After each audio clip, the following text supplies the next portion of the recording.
गुड्डापूर तालुका जत जिल्हा सांगली येथे 60,000 रुपयाची चोरी, जत पोलिसांमध्ये फिर्याद दाखल। गुड्डापूर तालुका जत जिल्हा सांगली येथे चोरट्याने घरफोडी करून 60,000 रुपये किमतीचे सोन्याचे दागिने चोरून नेल्याची घटना घडली।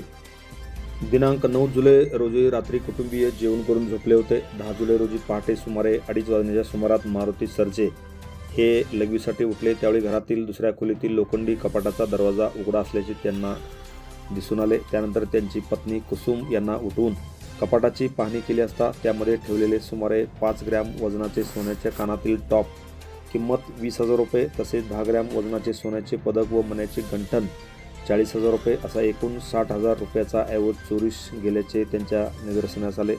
त्यांनी जत पोलिसात फिर्याद दिलेली आहे। अधिक तपास जत पोलीस ठाणे करत आहे।